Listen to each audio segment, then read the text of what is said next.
My name is Melanie, and I am 34 years old. I still remember the weight of that cold December night, standing on my parents' porch with my 2 children beside me, their small hands clutching homemade gifts wrapped in red paper. The snow was falling softly, and Lily, my 8-year-old daughter, was humming a Christmas carol under her breath. Jacob, just 5, kept bouncing on his toes with excitement. When the door opened, my mother stood there with eyes that refused to meet mine. She leaned in close, her voice barely a whisper. "Your sister is more important this year." Then the door closed. My children never got to ask why. Before I share what happened next, I want to know where you are watching from today. Drop your location in the comments below. And if stories about family healing and finding your strength speak to you, please hit that like button and subscribe to this channel. What I am about to tell you changed everything I thought I knew about love and loyalty. Let me take you back to who I was before that night. I had been a single mother for 3 years by the time that Christmas arrived. My ex-husband Kevin left when Jacob was barely 2 years old. He had been having an affair with a woman from his office, someone younger, someone without the exhaustion of motherhood written across her face. One evening he came home, packed a suitcase, and told me he needed to find himself. He found himself all right. He found himself in another state with another woman sending child support checks that arrived late more often than not. After the divorce, I rebuilt my life piece by piece. I worked as an accountant at a small firm downtown, a job that paid enough to cover rent on our modest 2-bedroom apartment, but left little room for extras. Every dollar was stretched thin. Every decision was calculated. Lily and Jacob shared a bedroom because I needed the second room as a small home office where I could work late nights after they fell asleep. Lily, my firstborn, had her father's dark hair, but my stubborn spirit. She was wise beyond her years, always watching me with those observant eyes, always sensing when I was worried, even when I tried to hide it. She would bring me cups of water without being asked, would tuck her brother in when I was on a work call, would tell me everything was going to be okay, in a voice that sounded far too grown up for a child of 8. Jacob was different. He lived in a world of imagination and optimism. He believed in Santa Claus with absolute certainty. He believed that his goldfish could understand him. He believed that his mother was the strongest person in the entire world. His innocence was the light that kept me going on the darkest days. Being their mother was my greatest purpose, but it was also the loneliest journey I had ever walked. Now, to understand what happened that Christmas, you need to understand my family. I was the oldest daughter born to Patricia and Harold, a couple who had built a comfortable life in a small Ohio town. My father worked in insurance, my mother stayed home to raise us. 5 years after I arrived, my sister Danielle was born, and from that moment forward the family dynamic shifted in ways I would spend decades trying to comprehend. Danielle was the baby. Danielle was delicate. Danielle needed extra attention, extra care, extra everything. These were the phrases I grew up hearing. When we fought over toys, I was told to share because Danielle was smaller.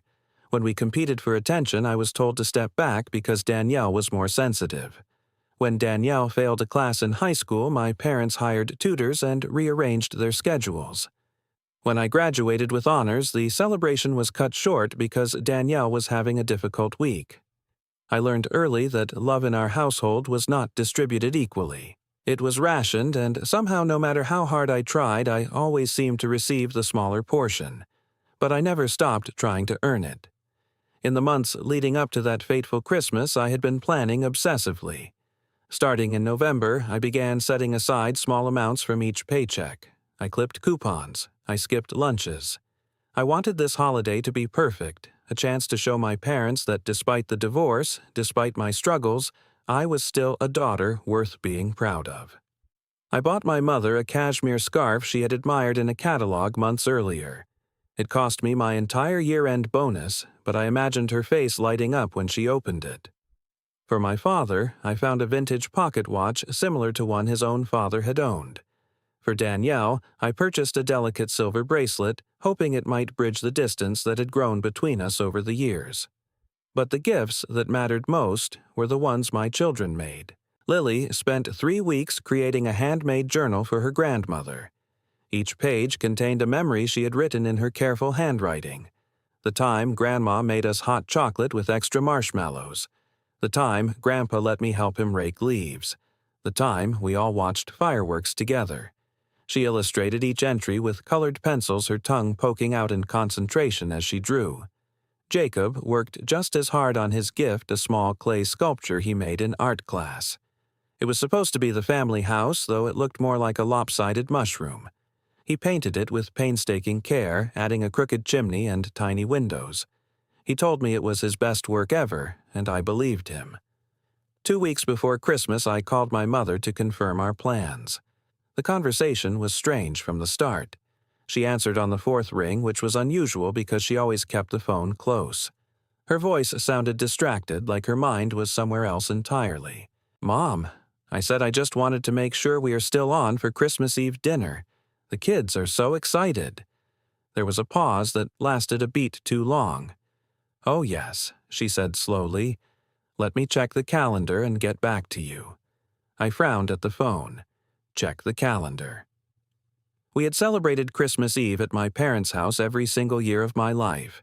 It was tradition as fixed and certain as the North Star. "Is everything okay?" I asked. "Everything is fine," she replied quickly. "I will call you back." She did not call back.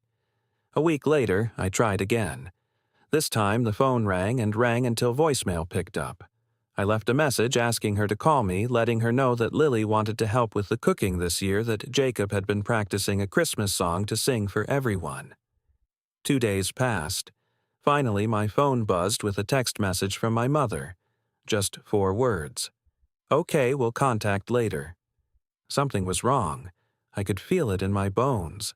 But I told myself I was being paranoid.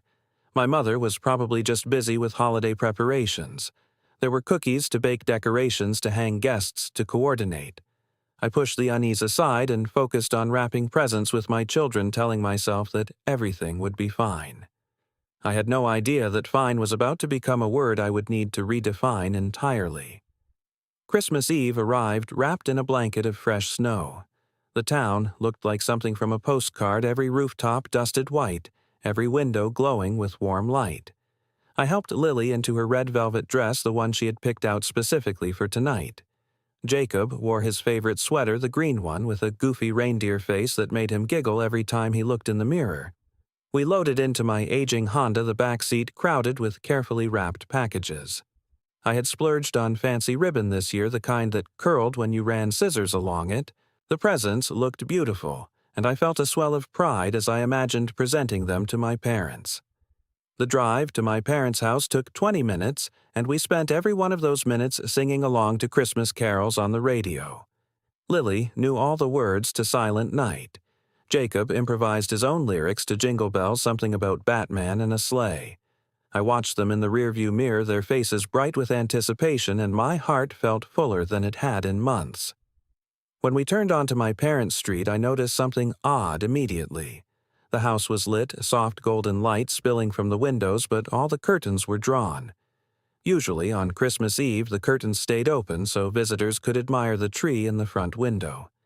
My mother took great pride in her Christmas tree. Always a noble fir, always decorated with the same heirloom ornaments she had collected over 40 years. Then I saw the car. Parked in the driveway was a sleek black Mercedes, its chrome details gleaming under the porch light. I did not recognize it. My parents drove a practical sedan. Danielle, last I heard, was still driving the used Honda my father had bought her after college. "Maybe they have company," Lily said from the back seat, peering out the window. Maybe I agreed, but my voice sounded uncertain even to my own ears. We parked on the street and gathered our things. Jacob insisted on carrying his clay sculpture himself, cradling it against his chest like a precious artifact. Lily took the bag of wrapped presents. I grabbed the gift basket I had assembled for the dinner table, filled with fancy cheeses and crackers and a bottle of wine that had cost more than I could comfortably afford. The walk up the driveway felt longer than usual. Snow crunched beneath our boots. Jacob caught a snowflake on his tongue and declared it tasted like sugar. Under different circumstances, I would have laughed. We climbed the porch steps. I reached out and pressed the doorbell, hearing the familiar chime echo through the house. Inside, I could hear voices, the clink of glasses, the muffled sound of laughter. My stomach tightened. Footsteps approached. The door opened, but only by a few inches. My mother appeared in the gap, her face arranged in an expression I did not recognize. She was wearing her good pearls, the ones she saved for special occasions. Behind her, I caught a glimpse of the dining room table set with the fine china. "Merry Christmas, Mom," I said, smiling despite the strangeness of the moment. "We are here." My mother did not open the door wider. She did not reach out to hug her grandchildren who were bouncing with excitement beside me. Instead, she glanced over her shoulder as if checking to make sure no one was watching. "Melanie," she said quietly. Grandma Jacob shouted, holding up his sculpture. "Look what I made you. It is our house." My mother barely glanced at it. Her eyes darted back to me, and in that moment, I saw something that made my blood run cold. It was guilt. Pure, undeniable guilt. "Mom, what is going on?" I asked, my voice dropping to a whisper to match hers. She leaned in close, so close I could smell her perfume, the same Chanel she had worn for as long as I could remember. Her words came out in a rush barely audible. "Your sister is more important this year. I am sorry, Melanie. We will celebrate with you another time." Before I could respond, before I could ask what she meant, before Lily could even open her mouth to ask why the door swung shut, I heard the lock click into place. We stood there, the three of us, frozen on the porch like figures in a snow globe. The wind picked up, sending a swirl of snowflakes around us. Jacob looked up at me, his little face crumpled with confusion. "Mommy," he said, his voice small and lost. "Why did Grandma close the door? Did I do something wrong?" I looked down at my son, at the clay sculpture he had made with such love, and something inside me shattered. Not broke, shattered, into 1,000 pieces that I would spend months trying to reassemble. "No, baby," I managed to say, my voice cracking despite my best efforts. "You did not do anything wrong. Grandma and Grandpa they are busy tonight. We will come back another time." Lily stared at the closed door, her expression far too knowing for a child of 8. She did not say anything. She did not need to. She simply took her brother's hand and began walking back toward the car, pulling him gently along. I stood there for another moment, staring at the door that had been slammed in my face. Through the window, muffled by glass and curtains, I could hear laughter inside. Happy, careless laughter. I turned and walked away, leaving my heart bleeding on that snow-covered porch. The drive home was silent. Even Jacob, usually so full of chatter, sat quietly in his car seat, staring out the window at the Christmas lights decorating the neighbors' houses. Lily held his hand, her thumb rubbing small circles on his palm the way I did when she was upset. I gripped the steering wheel so tightly my knuckles went white. Tears streamed down my face, but I did not make a sound. I could not fall apart. Not here. Not in front of my children. When we reached our apartment, I carried Jacob inside while Lily followed with the bag of presents we never got to deliver. The apartment felt emptier than usual, the small tree in the corner looking inadequate and sad compared to my mother's majestic, noble fir. I put on a brave face. I heated up the roast chicken I had prepared as our contribution to the dinner, plated it with mashed potatoes and green beans. I lit candles. I put on Christmas music. I did everything I could to create the holiday my children deserved. They tried. God, they tried. Jacob ate his dinner and declared it the best chicken ever. Lily helped me wash the dishes without being asked. They opened the small presents I had set aside for Christmas morning, and they smiled and they thanked me. But the sparkle was gone from their eyes. Some part of the magic had been stolen from them that night, and no amount of roast chicken or wrapped presents could give it back. After I tucked them into bed, after I read Jacob his favorite story twice and kissed Lily goodnight, I closed their bedroom door and finally let myself break down. I sat on the kitchen floor with my back against the cabinet and I sobbed. I sobbed for my children who did not understand why their grandmother had rejected them. I sobbed for myself for the little girl I had once been, always trying to earn love that was freely given to someone else. I sobbed for the relationship I had always wanted with my family, the one I was beginning to realize might never exist. The next morning, I called my Aunt Georgia. Georgia was my mother's younger sister, but the two women could not have been more different. While my mother was rigid and image-conscious, Georgia was warm and honest, sometimes brutally so. She had never married, choosing instead to build a successful career in real estate. She lived alone in a beautiful Victorian house filled with rescued cats and strong opinions. I told her everything: the closed door, the whispered words, the look of guilt on my mother's face. Georgia listened without interrupting. When I finished, she was quiet for a long moment. Then she sighed a deep, exhausted sound that told me she knew something I did not. "Melanie," she said carefully, "I was not sure whether to tell you this, but I think you need to know. Tell me what I asked. Your sister has a new boyfriend," she said. "His name is Marcus. He works in real estate, which is how I first heard about him, through industry connections. Your parents met him last month and they are impressed." Impressed how I asked. "He is wealthy," Georgia explained. "Or at least he presents himself that way. Big house in the suburbs, fancy car, expensive suits. The whole package. Your parents invited him to Christmas dinner, and apparently Danielle made some demands." "What kind of demands?" Georgia paused. "She told your parents she wanted an intimate, upscale Christmas. Just her Marcus and them. She said having you and the kids there would make things feel less refined." I felt the blood drain from my face. Less refined. My children, with their homemade gifts and their innocent excitement, were considered less refined. And my parents agreed to this, I asked, though I already knew the answer. They agreed, Georgia confirmed. "I am so sorry, honey. I wanted to warn you, but I only found out the details last night after it had already happened. By then it was too late." I thanked Georgia and hung up. Then I did something I wish I had not done. I opened Facebook. The first post I saw was from my mother. It showed the dining room table I had glimpsed through the doorway now fully visible. Crystal glasses, flickering candles, a golden roasted turkey at the center.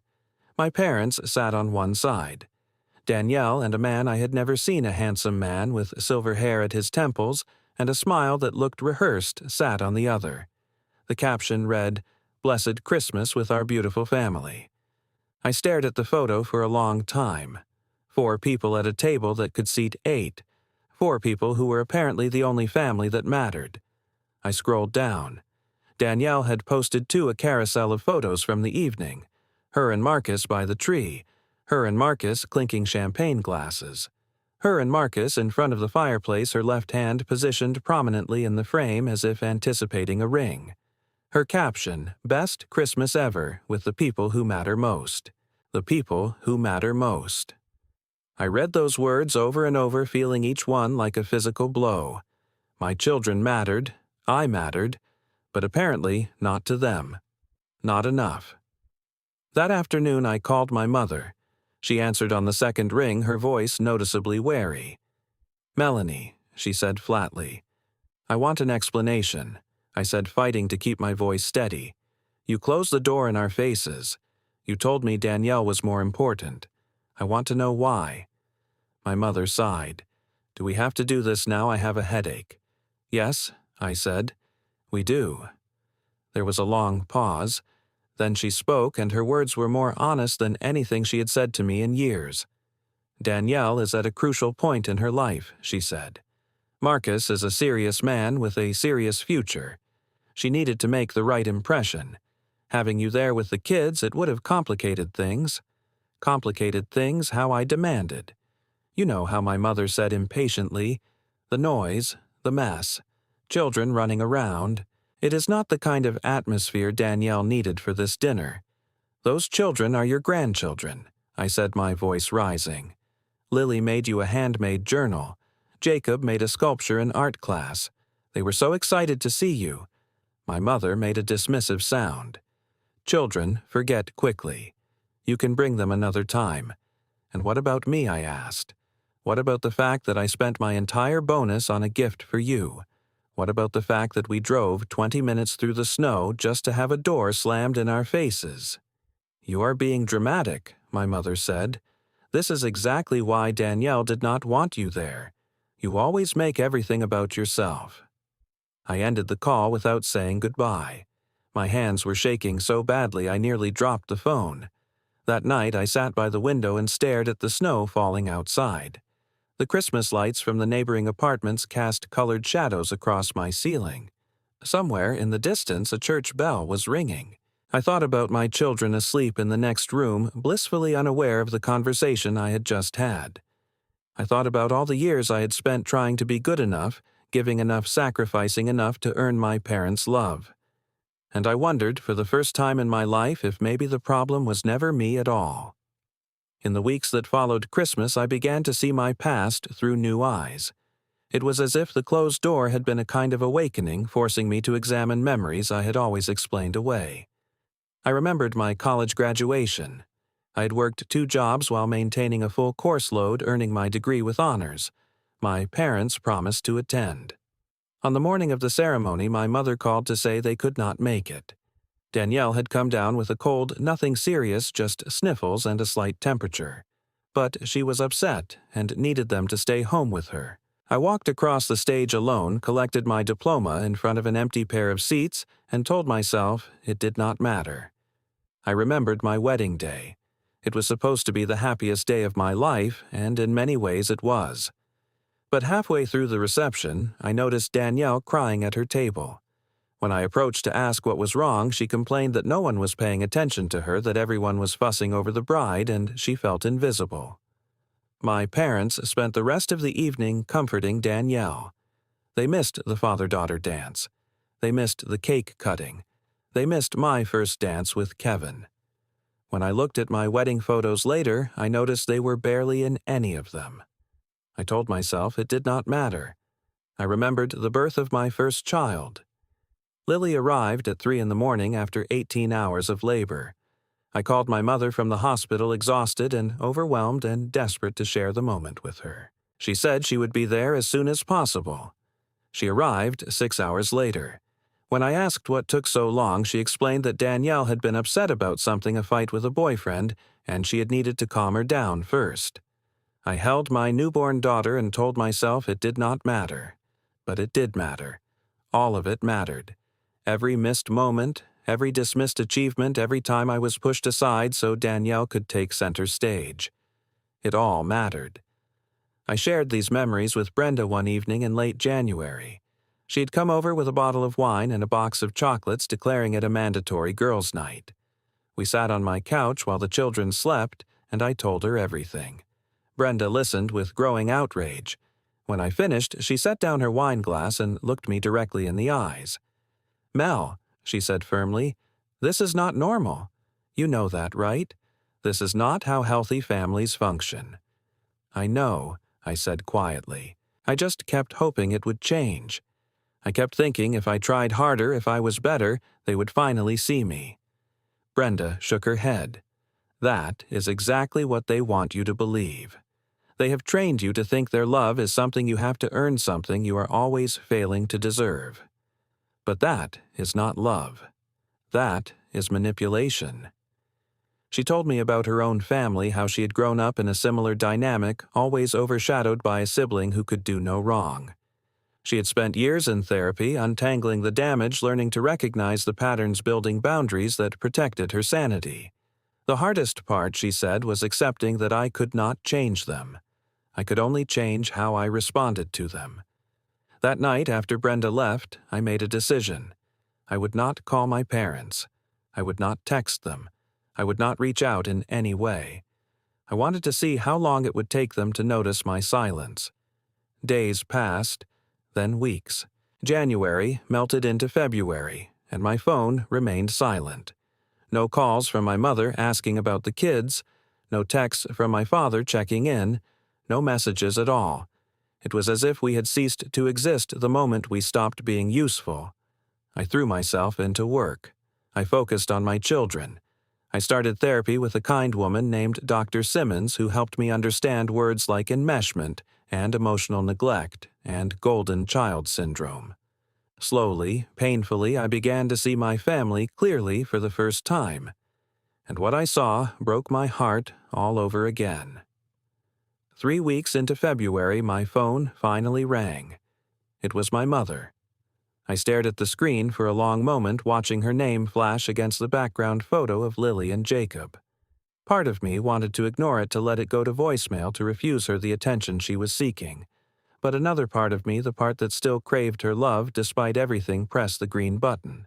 "Melanie," my mother said, and her voice was different, warmer, sweeter, almost musical. "Sweetheart, I have missed you so much." I said nothing, waiting for the other shoe to drop. "Listen," she continued. "I have wonderful news. Danielle and Marcus are getting engaged. Is that not exciting?" "Congratulations to them," I said flatly. "There is going to be a big engagement party," my mother said, her voice rushing on as if she had not noticed my tone. "Marcus comes from a very prominent family. They want everything to be perfect." "That sounds lovely," I said. My mother paused. "Actually, that is why I am calling. We are going to need some help with the planning. You are so good with numbers and organization. I was hoping you could put together a budget for us, maybe help coordinate some of the logistics." I felt a bitter laugh building in my chest. "You want me to plan Danielle's engagement party?" "Not plan it entirely," my mother said quickly. "Just help with the financial side. You are an accountant after all." "This is what you do, I see," I said. "And while I am doing this accounting work for free, will I actually be invited to the party this time? Or should I expect another closed door?" There was a sharp intake of breath on the other end of the line. "You are still upset about Christmas," she said. "Yes, Mom. I am still upset about Christmas. My children are still upset about Christmas. Lily asks me every week why Grandma does not want to see her anymore. Jacob sleeps with that clay sculpture because he never got to give it to you. Children are resilient," my mother said dismissively. "They will get over it." I closed my eyes, feeling the familiar frustration coiling in my stomach. Then she said the thing that truly revealed the purpose of her call. "Actually, while I have you on the phone, I was wondering if you might be able to help us with something else. Marcus's family expects a certain level of contribution from our side for the engagement party. We want to present ourselves well, you understand." "What are you asking?" I said, though. I already knew. "Could you lend us some money? Just until things settle down. Maybe $15,000. You could pay it in installments if that is easier.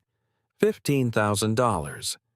My mother was asking me for $15,000 3 weeks after slamming her door in my face, dismissing my children, and choosing Danielle over me yet again. I thought about the $12,000 I had lent to my family over the years, money that had never been repaid. I thought about the cashmere scarf still sitting in a box in my closet because I had never gotten the chance to give it. I thought about Lily's journal and Jacob's sculpture and all the love my children had wanted to share, rejected without a second thought. "Mom," I said slowly, "you closed your door in front of my children on Christmas Eve.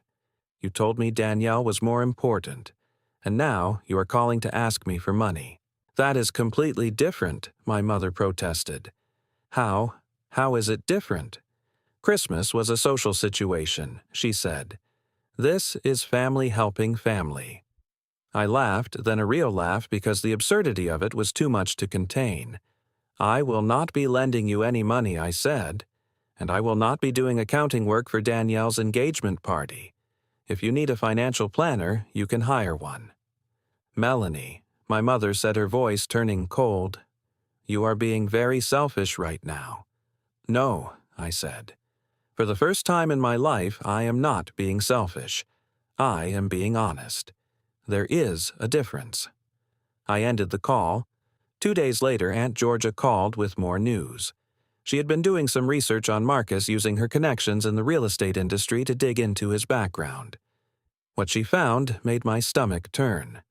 Marcus was not the wealthy entrepreneur he pretended to be. His company was drowning in debt, facing multiple lawsuits from former investors. He had a pattern of attaching himself to families with money-leveraging relationships to secure loans and guarantees that he never intended to repay. Georgia had documents, court filings, credit reports, a trail of broken promises and abandoned partners stretching back over a decade. "He is targeting your parents," Georgia said grimly. "He knows they own their house outright. He knows they have retirement savings. Danielle is his access point, but your parents are the real prize." I sat with this information for days, unsure what to do with it. Part of me wanted to call my mother immediately to warn her about the man who was worming his way into their lives, but another part of me, the part that remembered every slight and dismissal and closed door, wondered why I should bother. They had made their choice. Why should I save them from the consequences? In the end, it was Lily who helped me decide. She came to me one evening while I was sitting at the kitchen table, lost in thought. "Mommy," she said, climbing into my lap. "Are you okay?" "I am thinking about something hard," I told her. "Is it about Grandma and Grandpa?" she asked. "Yes, baby. It is." Lily was quiet for a moment. Then she said something that cut straight to my heart. "I do not want to be like them when I grow up. I want to be like you. I want to help people even when they are not nice to me." I held my daughter close and made my decision. I would try one more time, not because my parents deserved it, but because I deserved to know I had done the right thing. The following weekend, my parents hosted a dinner to formally introduce Marcus to the extended family. It was held at their house, the same house where I had been turned away 2 months earlier. When the invitation arrived, it came with a pointed note from my mother. "Try to behave appropriately."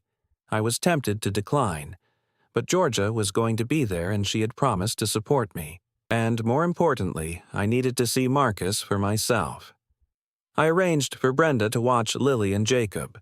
Then I drove to my parents' house, my stomach in knots the entire way. The door was open this time. A far cry from Christmas Eve. Inside the house was transformed. Flowers everywhere. A catered spread on the dining table. My parents had clearly spent a fortune, or more likely were expecting to spend a fortune they did not have. Marcus stood at the center of the living room holding court. He was tall and polished with the kind of silver fox handsomeness that probably worked wonders on people who did not look too closely. He shook hands with relatives, dropping mentions of his developments, his investments, his connections in high places. I watched him carefully.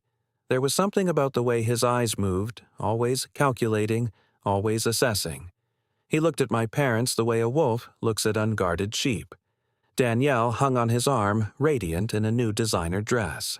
She had always been pretty, but tonight she glowed with the confidence of a woman who believed her future was secure. I felt a pang of sadness for her knowing what I knew. Dinner was served. Marcus dominated the conversation, steering every topic back to his business ventures.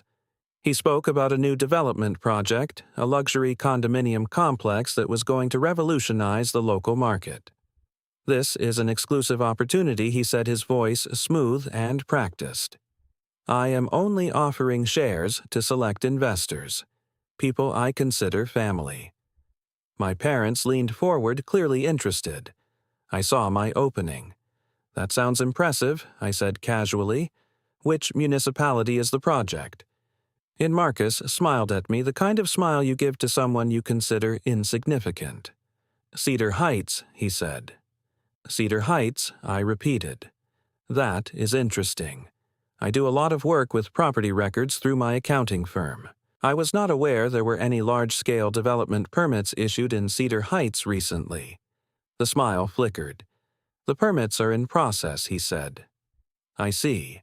And the financing real estate development at that scale usually requires significant capital reserves." "Who are your primary lenders?" Marcus's eyes hardened. "I do not think this is the appropriate venue to discuss business specifics. I would think a dinner designed to attract family investors would be exactly the appropriate venue," I said. "Unless there is something about the business specifics you would rather not share." The room went quiet. I could feel my parents staring at me, their expressions hovering between confusion and disapproval. Danielle looked like she wanted to disappear into the floor. Marcus forced a laugh. "Your daughter certainly is thorough," he said to my parents. "She is always like this," my mother muttered. I met Marcus's gaze across the table and held it. I knew in that moment that he understood I saw through him, and he knew I was not going to stay silent. After dinner, I asked to speak with my parents privately. We went into my father's study, the same room where he used to help me with math homework when I was a little girl. I showed them the documents Georgia had given me: court records, financial statements, news articles about investors who had lost everything trusting Marcus's schemes. My parents looked at the papers. Then they looked at me. And then my mother said something that should not have surprised me but did. "Where did you get these?" she demanded. "Have you been spying on your sister's boyfriend? I am trying to protect you," I said. "This man is a fraud. He is going to take everything you have." "You are jealous," my mother said flatly. "You have always been jealous of Danielle, and now you are trying to sabotage her happiness." "Mom," I said, holding up the court filings, "this is a matter of public record. I am not making this up." My father spoke for the first time. "Melanie, I think you should go." I stared at them, these people who had raised me, who I had loved my entire life, who refused to see the truth even when it was laid out in front of them. "I have done what I could," I said quietly. "I have given you the information. What you do with it is your choice." I walked out of the study, out of the house, and into the cold February night. I did not look back. 2 weeks later, Aunt Georgia called with an update. Marcus had asked my parents to co-sign on a business loan, $200,000 secured against their house. My father had been ready to sign, but at the last minute something made him hesitate. Maybe it was the questions I had asked at dinner. Maybe it was the documents I had shown them. Maybe it was some instinct he had been suppressing for months. He told Marcus he needed more time to review the paperwork. Marcus pushed back, growing agitated, insisting the deal was time-sensitive. The more he pushed, the more suspicious my father became. That night, my father finally looked into Marcus himself. He found everything I had tried to show them and more. A bankruptcy in another state. A former fiancée who had lost her life savings. A pattern of predation that stretched back over a decade. When Danielle learned the truth, she was devastated.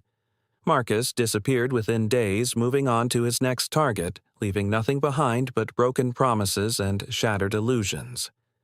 My phone rang on a Tuesday evening. It was my mother. "Melanie," she said, and her voice was different, smaller, more uncertain. "Can we talk?" I listened as she apologized. For Christmas. For the engagement dinner. For years of favoritism that she was only now beginning to understand. She admitted that she had been so focused on protecting Danielle, on giving her younger daughter the support she thought she needed, that she had neglected me entirely. "You deserved better," my mother said. "The children deserved better. I am so sorry." I sat with the phone pressed to my ear, feeling the weight of 34 years of accumulated hurt. An apology could not erase the memories. Words could not undo the damage. But they were a start. "I appreciate you saying that," I said finally. "But I need you to understand something. I am not going to pretend everything is fine. I am not going to go back to the way things were." "What do you want?" my mother asked. "Boundaries," I said. "Real ones. I will not be the emergency contact you call when you need something. I will not sacrifice my well-being or my children's well-being to keep the peace. If you want a relationship with me, it has to be different." There was a long silence. Then my mother said, "I understand." My father called the next day. His apology was shorter, less polished, but in some ways more meaningful. He had always been a man of few words, and hearing him say I was wrong carried a weight that surprised me. Danielle reached out a few days later. She was humiliated, heartbroken, struggling to understand how she had been so completely fooled. I did not gloat. I did not remind her of all the times her needs had been prioritized over mine. Instead, I listened.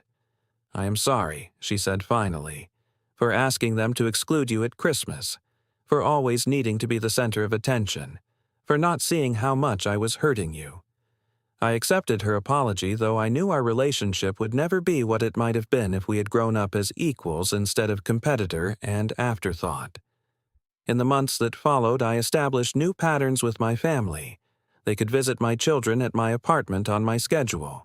I would no longer travel to every holiday gathering or rearrange my life around their expectations. I stopped lending money. I stopped volunteering for emotional labor that was never reciprocated. It was uncomfortable at first. There were moments of tension, moments when old habits tried to resurface. But slowly, gradually, a new equilibrium emerged. Not perfect. Nothing about family is ever perfect, but healthier than what had come before. Spring arrived slowly that year, the snow melting into mud before the first green shoots pushed through. I found myself spending more time outdoors with the children, taking walks through the park, watching Lily learn to ride her bike without training wheels, chasing Jacob as he pretended to be a superhero. Dr. Simmons helped me process the anger and grief that surfaced as I unpacked my childhood. She taught me to recognize the voice in my head that still whispered I was not enough, and to challenge it with evidence to the contrary. I was a good mother. I was a competent professional. I was worthy of love that did not come with conditions attached. I started journaling, something I had not done since high school. The pages filled with reflections on my past hopes for my future letters to my younger self that I would never send, but needed to write. I reconnected with old friends, people I had drifted away from during the chaos of my marriage and divorce. Brenda introduced me to her book club, a group of women who gathered monthly to discuss novels and drink wine and talk about life. They became a new kind of family, chosen rather than inherited. At work, I received a promotion. My boss, Mr. Warren, told me I had shown exceptional dedication and skill over the past year. The raise that came with the new title meant I could finally stop worrying about whether I could afford new shoes for the kids when they outgrew the old ones. Lily and Jacob thrived. Children are resilient, my mother had said, and she was not entirely wrong. But they are also perceptive. They noticed that I smiled more. They noticed that I stopped flinching when my phone rang. They noticed that I was becoming slowly but surely the mother I had always wanted to be. One evening in May, Lily climbed onto the couch beside me while Jacob played with blocks on the floor. "Mommy," she said, "do you remember that Christmas when Grandma closed the door?" I stiffened slightly. "Yes, baby, I remember." Lily nodded thoughtfully. "I was really sad that night, but I'm not sad anymore, because we had our own Christmas, just us, and it was really nice." I pulled her close, breathing in the strawberry scent of her shampoo. It was nice, I agreed. "Can we do that again this year?" she asked. "Just us. We can make cookies and watch movies and not worry about going anywhere." I smiled. "That sounds perfect." Jacob looked up from his blocks. "Can we have hot chocolate with extra marshmallows?"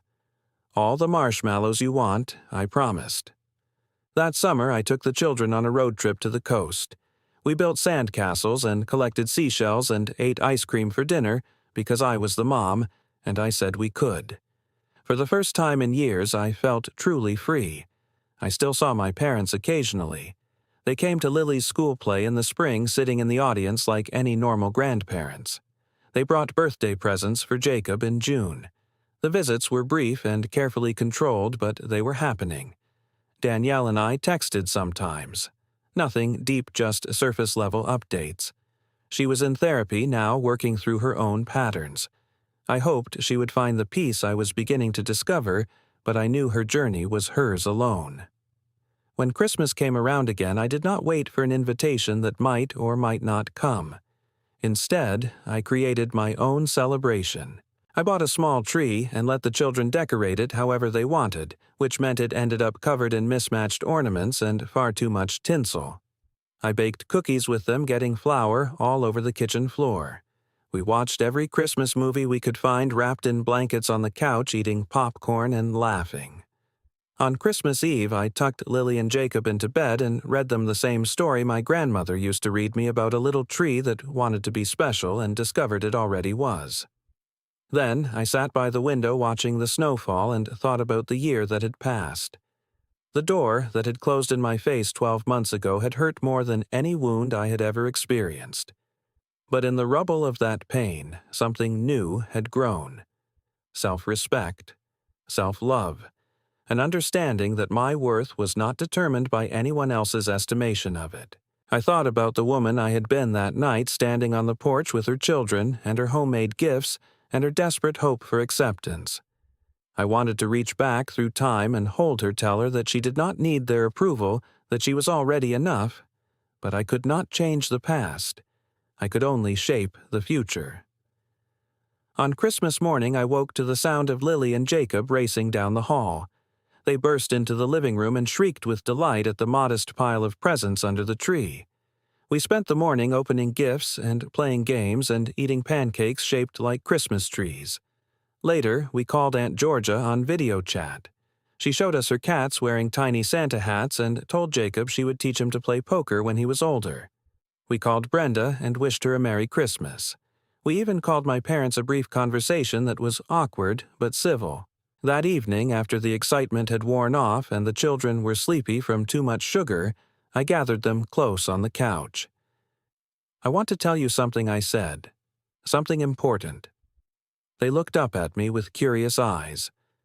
"No matter what happens," I continued, "no matter what anyone else does or says, you are loved, you are wanted, you belong, not because of anything you do, but because of who you are. Never forget that." Jacob nodded seriously.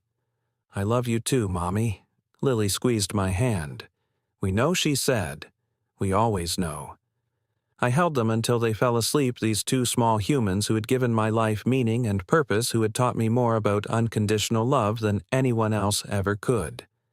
Outside, the snow continued to fall. Inside, we were warm. Here is what I have learned if you are still with me. Family is not always the people who share your blood. Sometimes the people who are supposed to love you will hurt you in ways you never expected. Sometimes doors will close when you most need them to open. But you are not powerless. You can choose how you respond. You can build boundaries that protect your peace. You can find your tribe among friends and colleagues and the unexpected kindnesses of strangers. You can break cycles that have repeated for generations. The closed door is not the end of the story. It is the beginning of a new chapter 1 where you get to be the author. I am still writing mine. Some days the words come easily. Other days I struggle to find them. But I keep writing because the alternative is to let someone else dictate my narrative, and I am done with that. If this story resonated with you, I want to hear your thoughts. Have you ever felt invisible in your own family? Have you had to set boundaries with people who claim to love you? Drop your experiences in the comments below.